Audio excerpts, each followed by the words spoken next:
امروز جمعه. عیسی دعا کردن داره. پتروس گفته، یهودا هم خیانت کردن داره، ولی یک شنبه پیش داره. جمعه. پیلاتوس ننه چی بکنه، مجلس توطئه کردن داره، مردم تهمت زنیدی، اوشن ننیدی که یک شنبه همون داره. جمعه. شاگردان هچین بی صاحب و گوسفندان من هستن فرار کردن دارید. مریم نالزاری کنه، پتروس این کار کنه، ولی اوشن ننیدی که یک شنبه همون داره. جمعه. رومیان می جان دیل عیسی زن دریدی، سرخ عبا اون دوش سر تودیدی، تمش مرا تاج چکنیدی و اون سر بناییدی، ولی اوشن ننیدی که یک شنبه همون داره. جمعه. بدینید چطور عیسی شون داره جلجتا کوه سر، اون خون توک فوستن داره، اون جان بیرمغ بسته و اون روح سنگین بو، ولی ان هنوز جمعه یک شنبه پیش داره. جمعه. دنیا پیروز بستن داره، مردمان گناه کدن دارید و شیطان مسخره کدن داره.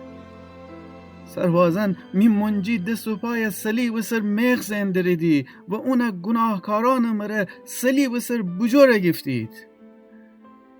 جمعه. ولی بده ای چی شما را بگم، یک شنبه پیش داره.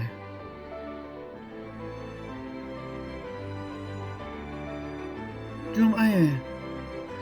شاگردان کس جواب ورسیدی که امی سرور، امی پادشاه، امی استاد سر چی همون داره. فریسیان جش گفتن دریدی چون که اوشن نقش عملی ببسته، ولی ننیدی که ام فقط جمعه یک شنبه همون داره. جمعه. عیسی صلیب سر آویزان بسته، خود دیل درون حس کنه پر اونه ترده کده و اونه تنها بنه که بیمیره. یک کس نیسته اونه نجات بده. ای وای جمعه، ولی یک شنبه ایه. جمعه. زمین دلرز کدن داره، آسمان تاریک دکفتن داره، می شاه خور روح تقدیم کنه. جمعه.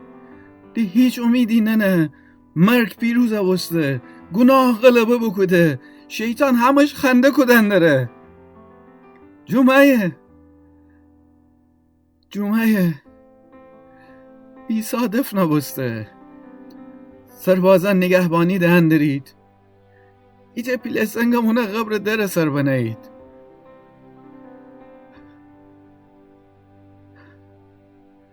ولی جمعه، فقط جمعه یک شنبه همون داره.